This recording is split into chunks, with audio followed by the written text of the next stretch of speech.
Today I'm revealing the updated method I've used to grow multiple YouTube channels from 0 to tens of millions of views and over 100,000 subscribers. And this method works even if you're a complete beginner starting from 0, or if you've been doing this for a while but your channel is dead as a YouTube rewind. It's rewind time. So let me show you exactly what it is and how it works. See, once upon a time, I got this email from Joseph, and he said, I've been trying to do YouTube for a while, but I just can't seem to get over 10 views on any videos, no matter what I do. And Joseph's email kind of hit me because it reminded me of, well, me, which is the opposite of good. No offense, Joseph. Because when I first started YouTube, I tried 11 different types of content, posted around 65 videos, and yet my videos all got between 10 and 40 views. And everyone just keeps telling you, be consistent, never give up. But after an entire year of being consistent, I had barely dragged my sorry ass across the 150 sub mark. But then I discovered this method, and I went from getting 15 subscribers per month to getting over 1,000 subscribers each month in a little over 6 weeks. And in this video, I'm going to reveal my updated version of this method and break down exactly how it works. And to make up for insulting him earlier, I'm going to give you examples of how I would apply each step using Joseph's channel. But before I do that, I need you to promise me something, because if you don't, there's a very high chance your YouTube channel will fail epically. See, this is the video I wished I had when I was a struggling YouTuber. In the 8 years I've been on YouTube, I've never found a channel that's properly doing the 9 things in this method, but isn't seeing massive success. So please promise me that you won't watch this video and move on to the how to get 100,000 subscribers in 2 minutes video. Because like Derek Sivers would say, if more information was the answer, we would all be billionaires with six-pack abs. So my challenge for you is to commit to this video. Rewatch it as much as you need until you've fully internalized all 9 points of this method, then tattoo them on your eyelids and take action. So let's get started. This is Joseph's channel. Can you guys spot a blaring issue? Here's a hint. Psychologists have shown that doing something frequently and consistently, like posting YouTube videos, helps you build mental momentum and motivation. Streaks are a good example of this. So like if you post one video every week for 10 weeks, you're going to be more motivated to post an 11th video on the 11th week because you wouldn't want to break your streak, right? But as we can see, Joseph has only posted one video, and upload frequency, aka how often you create videos, is super important, and that's why it's my 9th point on the GYGC method. Well, how much should I upload? This is going to be controversial, but I believe quality content uploaded less frequently will ultimately beat quantity content spammed out at a super rapid rate. As mrbeast put it, it's much easier to get 5 million views on one video than 50,000 views on 100 videos. But the thing you need to understand is that it's a paradox, because quality comes from quantity. The more videos you post, the more practice you get at creating content, and so the better you get at creating content. So how often should you upload? My general recommendation is 2 to 3 times per week. Now, at minimum, you should be uploading one video every 2 weeks. But if you are doing that, just bear in mind that your growth, both in terms of views and subscribers and your personal growth as a creator, is going to be far slower. And so if that is you, instead of just resigning yourself to your fate, see if you can find ways to adjust your content style so that you can post content more frequently. But here's the thing, even if you are posting content frequently, your channel will be as dead as Joseph's, no offense Joseph, if you don't do this next thing. I've got a question for you. What is it about Joseph's channel that would make someone want to watch him rather than one of the other 50 billion YouTubers on the platform? Now, you might think that's an unfair question because you haven't seen his video yet, but I have seen his video, and the answer to the question is there isn't really a reason why you'd watch him over someone else. With so much competition out there, you want to try and distinguish yourself from the noise. Now, you don't have to distinguish yourself in a massive way, but it has to be something tangible enough that a viewer could probably actually put a finger on it if they thought about it. And normally, if a viewer can't put a finger on what it is they like about you above everyone else, then that thing isn't strong enough. And I call these things your X factors. They're the things that make you uniquely appealing and valuable to your viewers in your niche.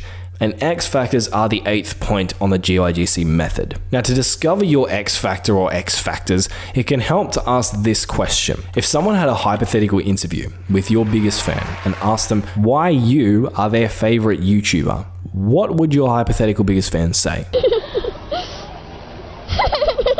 Oh, don't cry. What characteristics or value do you bring to the table that they would highlight and would cause them to rank you above the rest? Would they say you have a cool backstory or relatable life circumstances? Would they say you're just the most genuine, authentic person they know? Would they say you're able to teach stuff in a way that's just far clearer and quicker than all the other tutorials out there? Or would they just say you're the most unbelievably good-looking person they've ever seen? Now, this X Factor list could be almost endless, but the principle here is if you struggle to come up with a realistic reason or reasons why your hypothetical biggest fan would love your channel above everyone else's, then chances are that fan will probably continue to be hypothetical. Now, it's impossible for me to give Joseph here specific advice as to what his X Factor should be because it needs to be authentic to him. But one way I would try to uncover my X Factors is to think about the qualities I already have or the qualities I aspire to have, or the unique value I bring or aspire to bring, and then intentionally exaggerate those things and highlight them and work on them until they become noteworthy enough that people actually start noticing and appreciating them. But in the scheme of things, just being different isn't enough, because while clear X Factors do give you a chance of getting far more views and lower subscribers, there are still some missing puzzle pieces. And to help me explain the next piece, let me tell you a quick story. When I was younger, there was a particular YouTuber I used to watch pretty frequently. He uploaded pretty frequently and he had some X Factors that I found super appealing.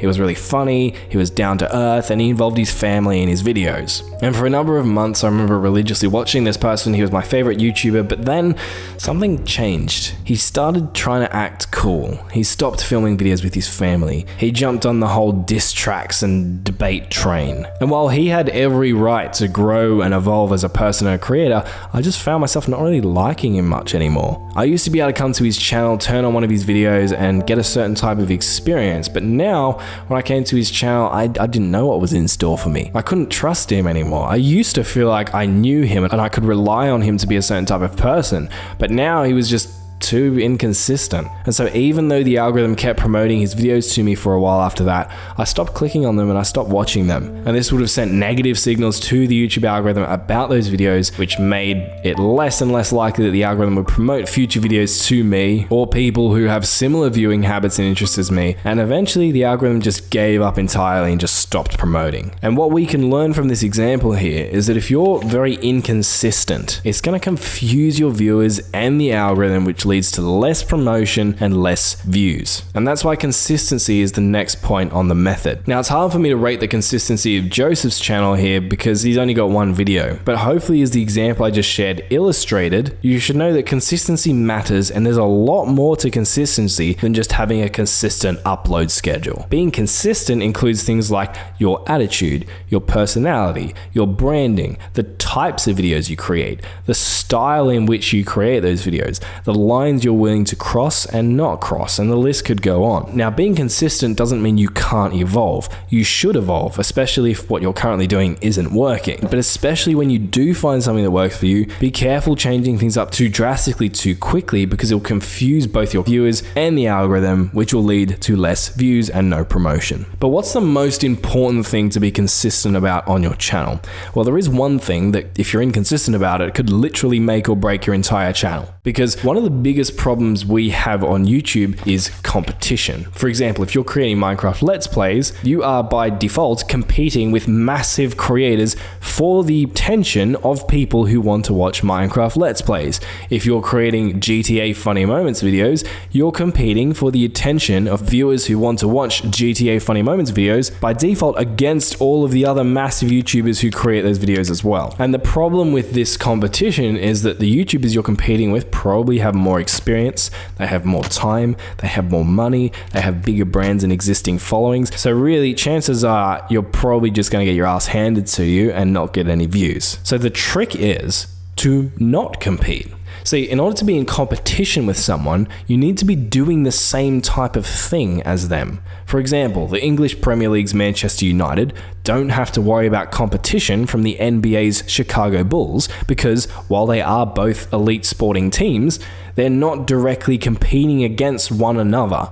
Hardcore fans of the Bulls probably don't care about United and vice versa because they're in separate categories, and so these two teams don't have to worry about competing for attention against one another. And that's one way you can get around the problem of competition as a small YouTuber. Because the chances of you finding a brand new type of content that literally has never been seen before and has X factors that nobody in the world has is pretty unlikely. But if you operate within the paradigm we just talked about, you'll realize that you're not actually competing against everybody in the world. You're only competing against people who are creating a similar category or type of content to you. And so your job is to find a category, aka niche, in which you can actually compete and make a name for yourself. And that's the next point in this method. Now, finding a good niche revolves around supply and demand. Your goal is to find a niche that's small enough that there aren't a stifling amount of huge creators who are pumping out so much content that you're just never going to be discovered. But at the same time, the niche needs to be large enough that there are tens or hundreds of thousands of viewers,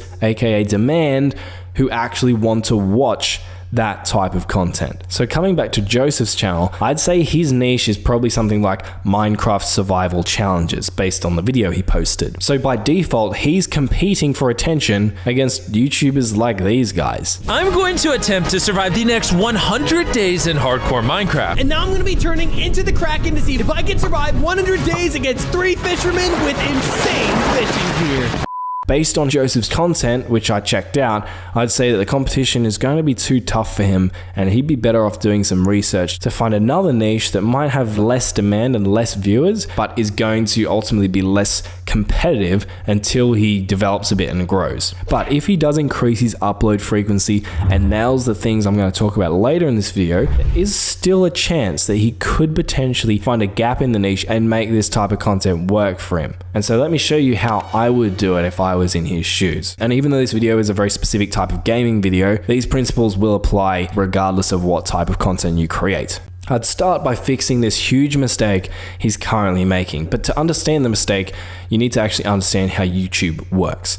YouTube's goal is to make money, and YouTube makes money by getting viewers to watch ads. For example, every time a viewer clicks on a new video, they get a new ad. YouTube makes bag. I like money. And generally speaking, the more time viewers spend on YouTube as a platform, binging videos, etc., the more money YouTube makes. So the algorithm is designed to reward channels that get viewers to spend, you guessed it, a lot of time on the platform. So for example, if you're a creator who has 3 videos, and on average, your viewers watch all 3 of your videos when they come to one of them, you're going to do a lot better than another creator who also has 3 videos, but on average, when people click onto his channel, they only really watch 1 video. So instead of just trying to increase your watch time on individual videos, you want to try and think about increasing your session time across multiple videos. If you get lots of session time, you'll get lots of promotion from the algorithm and views. So prolonging your viewers' overall sessions is super important, and that's why it's the next point on this list. And so Joseph here has a very obvious problem immediately, and that is that he only has 1 video on his channel. By default, if someone comes to his channel, there's not really much they can do to extend the session other than rewatching the exact same video, which most people probably aren't going to do. So right off the bat, the recommendation here is he needs to put at least 5 videos on his channel. So if someone comes in, enjoys one of his videos,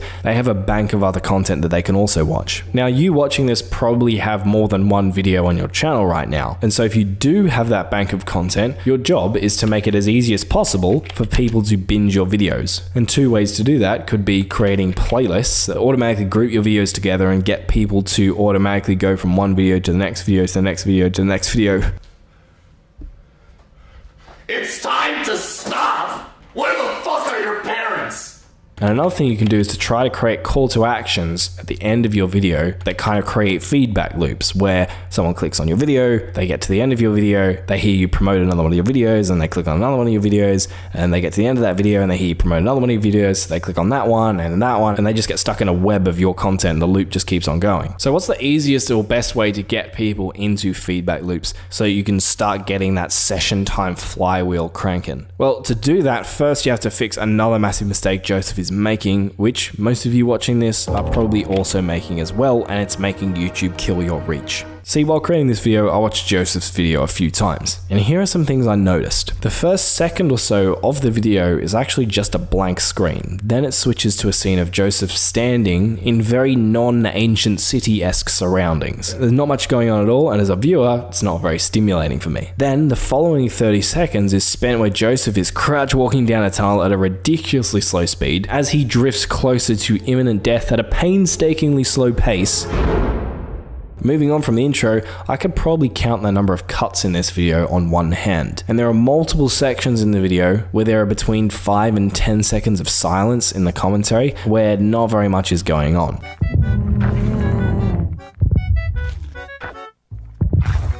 And these are all examples of things that make the video boring and confusing for your viewer, which makes it highly likely that the viewer will leave and click on someone else's video who can actually retain them. And this is bad because one, if a viewer doesn't stick around on your videos and channel, they're probably not going to subscribe because it means they didn't enjoy their experience. The fact that they didn't enjoy their experience also means they're going to be less likely to watch your future videos if YouTube pushes them their way. And because they're no longer clicking on your future videos, it makes the algorithm hate you. And that's why the next point on this method is create highly satisfying content that retains your viewers. Now, I gave you some examples of friction points that are hurting Joseph's audience retention, but you might have your own things that are causing people to leave your videos. So you want to make sure that you're removing any filler content that could be boring for your viewers.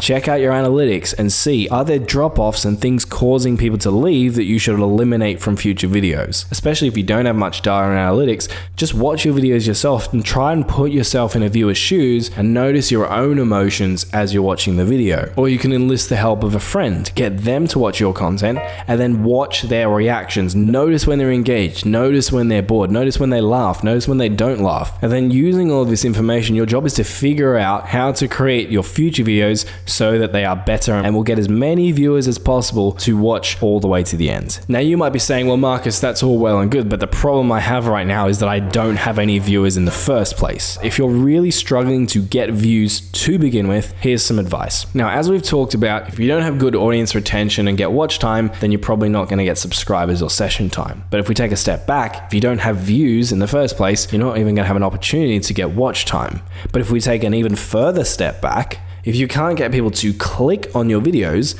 then you can't even get views. And so improving your click-through rate, in other words, and making your videos more clickable when people see them listed on their homepage or in the search results is incredibly important, because if you can't nail that, then everything else just falls in a heap. And so if you can do one thing to get more promotion from the algorithm, in general, it's probably increasing your click-through rate. And so that's why increasing the percentage of people who click on your video after they see it is one of the most important points on the GYGC method. Now, the way you improve your click-through rate is primarily through your titles, thumbnails, and the first few lines of your description can play a small part as well. But basically, you need the things I just mentioned to grab your impressions by the eyeballs. And so instead of me just telling you how to design a good thumbnail or write a good title, I want to actually give you an example of how to do this, because I'm willing to bet Joseph's click-through rate for this video is pretty bad, and I'll show you exactly what principles and techniques I would use to design a high click-through rate title and thumbnail combo using Joseph's channel as an example. And even though this video is a very specific type of gaming video, these principles will apply regardless of what type of content you create. But before I can do that, I need to introduce you to one last concept. See, in 1976, a man named Jeffrey Stokes published a book, and the book was called Star Making Machinery, and it follows artists, musicians, engineers, and technicians, and all the creative people involved in the making of a typical rock album. And this old, little-known book contains the first citation in the Oxford Dictionary of this gem of a metaphor. You can't polish a turd. Now, despite the fact that you can in fact polish a turd, as proven by Mythbusters, you know, the casual viewer might look at this and say, crap. It's a great metaphor, and the dictionary defines it as to seek or improve something which is inherently or unalterably unpleasant or of poor quality. It's kind of like a movie plot. A movie can have the best actors, best marketing, the most hype, but if the core movie, like the plot, is terrible, the movie's probably going to get horrendous ratings. And so the lesson here is if you're trying to grow on YouTube, you can be the most creative editor on the platform. You can be the best thumbnail designer from a technical perspective there ever was. But if your video idea itself is inherently not interesting or useful to viewers, there's almost nothing you can do to make it blow up. And that's why having a great video idea, one that is enticing or exciting or solves a problem, is the next point on the G/GC method. And there are 3 types of great video ideas. The first are trending video ideas. These revolve a lot around timing, and they involve creating videos around trending topics, basically harnessing attention that's already out there. I call this trend surfing because surfing gives us a good analogy. Catching a trend involves a combination of being in the right place at the right time and timing. If you're too early, there's no wave of attention to catch and your video will just be dead in the water. If you're too late, the wave has already peaked, is breaking, and you're going to get overwhelmed and pummeled by the whitewash. But if you catch the wave just as it's rising up and it's large enough to propel you forward, but it's not so large that it's seconds away from breaking and becoming unbelievably messy and saturated, you'll do pretty well. And one of the best examples of a trending video I've seen is the mrbeast Squid Game video, which is obviously a great video in and of itself, but if it wasn't for the trend and success and hype around the Squid Game's TV show at that time, the video probably wouldn't have got anywhere near the amount of views it did. The next category of good video idea is extremely unique or noteworthy. It's the type of video that sparks interest and curiosity in a viewer, even if it's not based around something that's currently trending or hyped up. mrbeast is also a good example of this. He obviously uses trends to his advantage, but he also comes out with random, almost evergreen type videos, but they're so unique, extreme, and noteworthy that they really grab you for one reason or another. And usually these types of videos involve something like being the most, being the least, being the shortest, being the longest, being the fastest, the slowest, the hardest. But there's still one more type of video idea, and that is searchable videos. These videos tend to solve a specific problem and get the majority of their views from search. Think how-to videos. And while they don't blow up anywhere near as fast, they tend to be more evergreen. And these videos don't have to be extreme. In fact, they're some of the easiest videos you can make. But you do need to make sure that the video you're creating is very direct and clear in solving the problem that your audience have. Basically, you just want to reverse engineer exactly what people are actively looking for. Now, there are other categories of video idea, but these are the main ones. And video ideas is why I earlier didn't give specific feedback on Joseph's title or thumbnail or video, because improving what he's currently got would only incrementally improve his results, because I don't think his video idea is that good. Ancient cities are old news, so there's not really much hype or trend around that. And surviving in an ancient city also isn't something a lot of people are searching for. But the good news is we can take the ethos of this style of content but adjust the idea slightly and make it so much better. So personally, if I was doing this, looking at this type of video, I'd probably go down the extreme noteworthy angle. And there are a couple of different angles we could take. We could go with the survival angle, which would be something like, I survived in a cursed deep dark biome for 100 days. Or we could go with an angle of what actually happens in the video. In this video, Joseph survives and fights the warden mobs that spawn in the ancient city. And so we could make that extreme, maybe use some cheats or mods or something, and do something like, I fought 100 wardens in a cursed ancient city. Now, these two ideas are, I think, a lot better than what we currently have. But in a perfect world, I probably want to combine the survival and sort of unique horror combat aspect into one video, and that video could be one where Joseph tries to survive 1,000 days in hardcore Minecraft, but it's a horror game. There's all these kind of crazy creatures and bosses trying to kill him while he's trying to survive 1,000 days in this world. And I think the surviving for 1,000 days type videos tend to do pretty well because they're objectively interesting. It doesn't matter who you are, the fact that you've survived 1,000 days is interesting, and the horror angle is kind of cool. And now that we've got a great video idea, creating a great title and thumbnail becomes so much easier because I'm not polishing a turd.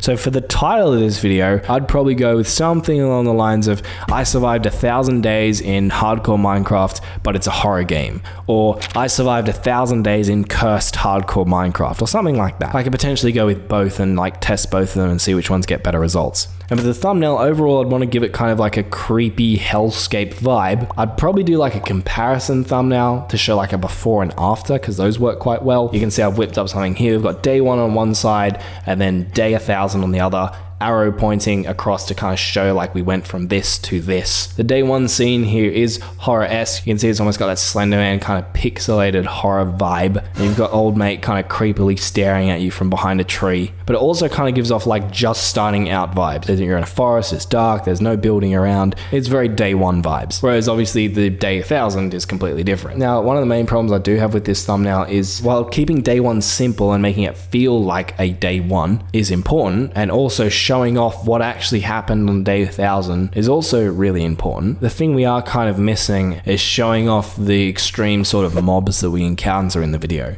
What I'm talking about would be something like this, say, and obviously we just need to move the text around and stuff to make it fit. In a perfect world, what I probably want is a shot that kind of has this day one vibe, but then I also want a kind of crazy extreme looking mob in there to kind of tease more of the cursed Minecraft horror aspect. But because I don't want to spend like an hour and a half creating a title and thumbnail that's probably never going to get used, this will do, and I still think this has a chance of doing pretty well. And then when it comes to the video content itself, we'd basically just reverse engineer what our title and thumbnail is to make sure we actually deliver on what it is that we're promising people. And there's another tip right there, is come up with your idea, title and thumbnail before you actually create your content. And overall, if we compare this hypothetical video to the video that's currently on Joseph's channel, which video would you watching this rather click on? I'm willing to bet it's the one I just laid out. But even though we're almost there, there's still one more point in the GYGC method, the number one most important thing you need if you want to succeed. And yes, it's even more important than what we just talked about. Because let's look at this practically.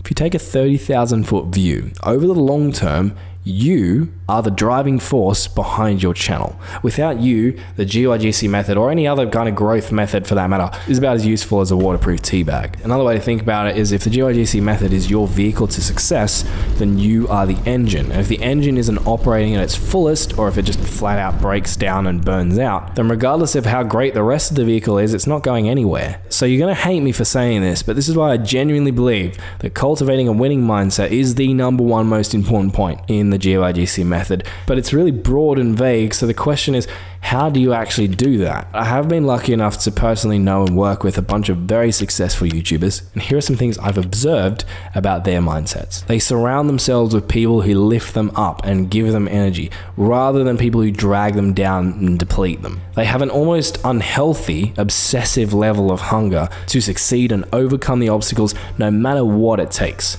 While at the same time, paradoxically, they have the discipline to confront the most brutal facts about their current realities and patiently work towards doing what needs to be done at a day-to-day level to reach that ultimate level of success they're aspiring to. So if you really want to succeed, you might want to consider trying to gradually mold your mindset so you consciously start thinking in the ways I've just described. So from here, what should you do to actually put everything you just learned into practice so you can experience something like my 15 to 1,000 subscriber per month transformation? Well, obviously there's a hell of a lot of info in here, so if you're feeling completely overwhelmed, my suggestion to you is to rewatch this video until everything really sinks in and makes sense. But once you've done that, I've got a playlist on screen where I actually have individual videos on each of the points in the GYGC method that go into the points in even more detail. So I'd recommend check that out, go through those videos, and then start taking action on what you learned. Playlist is linked on screen, check it out, I'll see you there.